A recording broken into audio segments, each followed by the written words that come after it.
They do get provided cars and things like that. They don't get provided with cars, Anna. They have done. They don't. From what I've seen. Okay, but the thing is now, I have to say, where did you hear that? And you say that I'm condescending because people believe this stuff independently of having been told it by people who aren't telling them the truth, you see. I don't want to be condescending, and I understand why you use that word, but where did you hear that the asylum seekers are given free cars? I'm not saying all asylum seekers. But where cars. did you hear it? I've got friends that work in the local council that work a part of these, and it's again. What sorts of cars do they get? Welcome back to Reed's British Takes. What you just heard is a woman, Anna, who is absolutely certain that asylum seekers in her area are being handed free cars. And when James O'Brien asks her one simple question, what sort of cars, she can't answer, because it never happened. But here's why this one is different. Anna isn't a villain. Her elderly dad is struggling on a pension, can barely afford to heat his home, and once stood guard outside a refugee family's house to protect them from racists. Her anger is real. Her hardship is real. It's just been pointed at something that isn't. This isn't really about free cars. It's about how a genuine, decent person's real struggles get hijacked by a lie, and who benefits when they do. Let's watch the whole thing together, and let me know where you're watching from in the comments. Anna is in Middlesbrough. Anna, what would you like to say?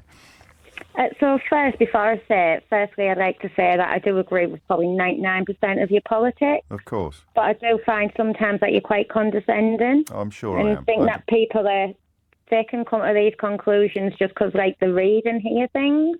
What else happens, do you think? So I come from quite a low-class area, and it is an area where a lot of asylum seekers and refugees get put. My dad's a 70-odd-year-old ex-scaffolder. In fact, he was only finished scaffolding 67 years ago. A few years ago at 67. He was scaffolding up until the age of 67. Yeah. He's now on a pension. He can barely afford to eat or put his heating on, living hand to mouth. And we live in an area where it started off with one family, because it's a working class area, but it's a nice area in a working class area. So it's quite sought after accommodation.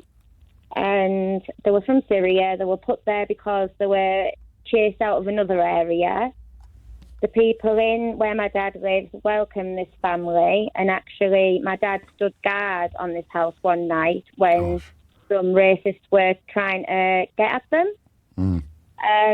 But since then, quite a lot of their extended families have been moved into the area. We've seen, like, my dad sees them, they've all got nice cars, nice clothes, mobile phones. And it does get my dad upset when he can barely afford to, get a week's shopping in. Yes. And does he believe that they've been given their cars and their phones by the government or something like that? Well, we do know that they do all get a hand up to get started. Now, they are grafters, I'm not taking anything away from them because I actually agree that we do need to help people. So they're working? But some of them are, yeah. The males in the family are. The women, obviously, they aren't allowed. Yeah. So what exactly, so they're working, you said they're grafters, so they're working very hard and they've got a nice car. What is your dad cross about? No, it's not. It's because of the area we live, and it's like, obviously, whenever like any of the council houses has become available, it's been given to an asylum seeking family. Yeah. And obviously, I know people that work in the local council. It would be someone who's get the furniture and everything provided. They do get a very big hand up to start. Yes. They don't. Well, how big is it, Anna? Well, they get the houses furnished. They do get provided cars and things like that. They don't get provided with cars, Anna. They have done. They don't. From what I've seen. But the thing is now, I have to say, where did you hear that? And you say that I'm condescending because people believe this stuff independently of having been told it by people who aren't telling them the truth, you see. I don't want to be condescending, and I understand why you use that word, But where did you hear that the asylum seekers are given free cars? I'm not saying all asylum seekers. But are given any, free where did you cars. hear it? I've got friends that work in the local council that work a part of these, and it's again. What sorts of cars do they get? I'm not. Well, I'm not. I don't know that like precisely for every single one. I'm not. What I'm saying is. Well, I heard what you're saying. Everyone can hear everyone can hear what you're saying, Anna. What the area I live in, Yeah. and it's always the asylum seekers are always put in lower class, underprivileged areas, and the reason people get annoyed, Yes, and whether it's right or wrong, well, it is wrong, but it's not because of necessarily that they're getting, it's because they're struggling as well. What would not your getting dad help. feel? What would they feel like if they were put in smarter areas than where you live, where your dad lives?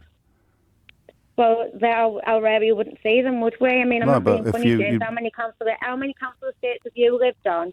Well, two, but a long time ago, and it doesn't really mean anything in the greater scheme of things because the Well, daily. it does, and look, like, when they're Well, let me they're tell you struggling to why. live anyway, But they're Anna, struggling the to stories. get house. Okay, the stories When that. they're struggling to get Okay, you house. carry on, and then I'll have a go.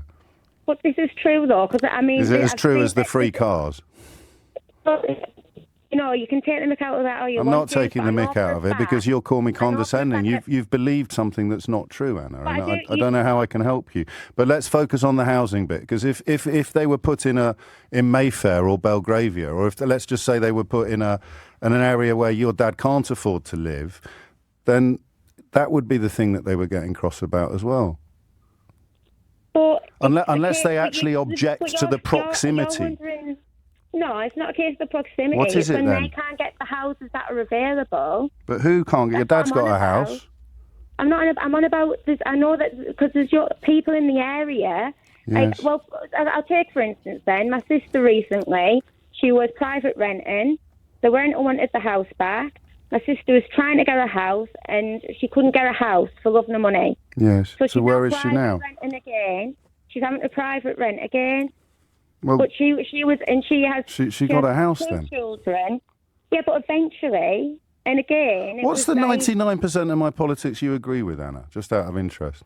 Because I'm not saying that we shouldn't be helping. What I'm saying is the You don't- reason they people are shouldn't be- getting angry. They shouldn't. Well, I I'm don't. not- But you're getting angry I'm about not- free cars that don't exist and about people No, being housed in well- the poorest parts of town. Whereas I if said they I've were being seen put. that, and I've been. I'm not. No, but I'm not getting angry. I'm trying to explain why people are angry. But and why they're they get angry about things that frustrated. aren't real. But that is real, though, James. But- You're saying that isn't real Okay. about the housing. It's true. No, but your sister's got a When- house. the- And if they put them in areas, if they Eventually- put them in smarter parts of, if eventually- they put them in smarter parts of town, But when people Then can't people would get be even houses, angrier. I understand why they would get upset when. of course I can. If they were homeless people who could afford to pay rent and couldn't get a house that was being given, and also I don't think asylum seekers get houses. You'd have to have had your application actually fully processed at that point, where you become an actual refugee. You are a successful applicant for asylum. And I listen, I do understand. Well, this I disagree because I know for a fact. I do understand. Well, you they knew get for a fact they out- were getting free cars a minute ago. I mean, we can't keep going round in circles. Right, again, I didn't say. I said I've seen it and I've been told. I didn't Yeah. say I knew for a fact. And then but when about the I house, say that didn't that's know for not a true, fact. you call me condescending. Actually, I said I find you quite condescending at times, James. I said, Yes. I said I agree with what you I don't know do how to find help, quite you see, condescending because at times. people believe things that aren't true, that encourage them to harbour negative thoughts and feelings towards refugees.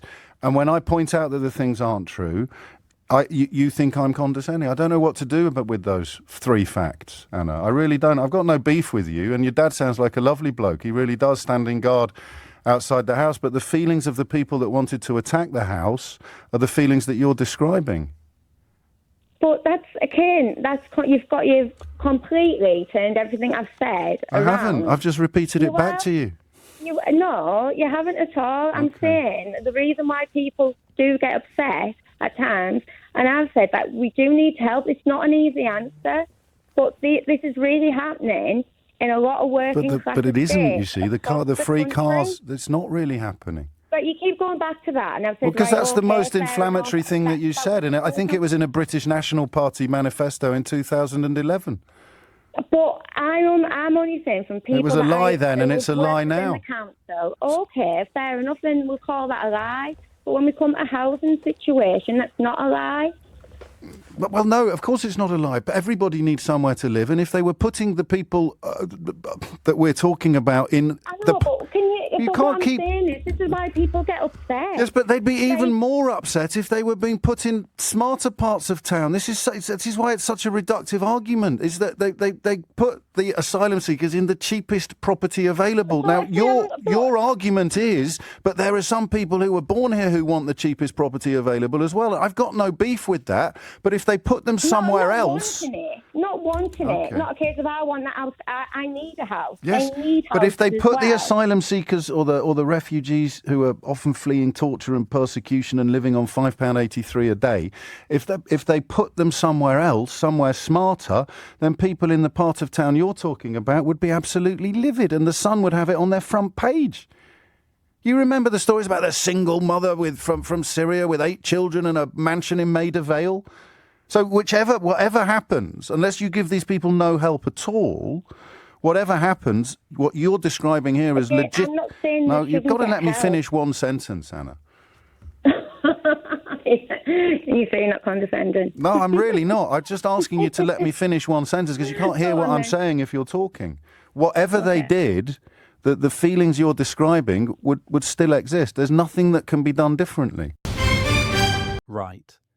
Let's talk about what just happened there, because this one is different from the others, and it matters. Anna calls in, and right away she tells James he can be condescending. And honestly, I understand why she says it, because what she's describing, underneath the thing that isn't true, is real. Her dad is 78 years old. He scaffolded until he was 67. Now he's on a pension, and he can barely afford to eat or put the heating on. That is a real life. That is real hardship. And she is watching it happen in a country that seems to have money for everything except him. So I'm not going to mock Anna.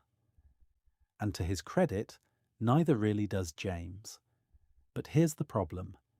Sitting on top of that genuine, legitimate grievance is a lie. The free cars. She states it as fact. Asylum seekers in her area are being given free cars. And when James asks the obvious question, where did you hear that? What sort of cars? She has nothing. A friend at the council. From what I've seen, she can't name a single car, a single source, a single actual example, because it didn't happen. James traces the claim right back to where it actually comes from, a British National Party manifesto from 2011. It was a lie then. It's a lie now. And somehow it's still circulating in working-class communities more than a decade later. And this is the bit I really want you to sit with, because the most revealing detail in the whole call isn't the free cars. It's her dad. This same man who's angry about refugees once stood guard outside a Syrian family's house at night to protect them from racists who wanted to attack them. Let that sink in. He defended them.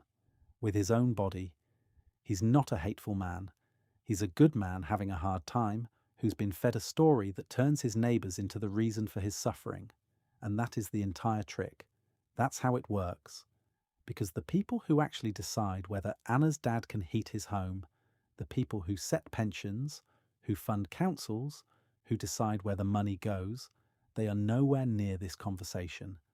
They are perfectly happy for Anna to be angry at a Syrian family down the road who are living on £5.83 a day, because every minute she spends angry at them is a minute she's not angry at the people who actually made her dad's life this hard. The free car was never real, but the function of the free car is very real. It's there to point a struggling person's rage downwards, at people even more powerless than they are, instead of upwards, at the people with the actual power. And the tragedy is that Anna is right about almost everything that matters. She's right that it's hard. She's right that people are struggling. She's right that the system isn't working. She's just been handed the wrong villain. So tell me what you think. Did the detail about her dad standing guard hit you the way it hit me? Let me know in the comments. And if this made you think, share it with someone who needs to see it. That's where I am on it. See you tomorrow.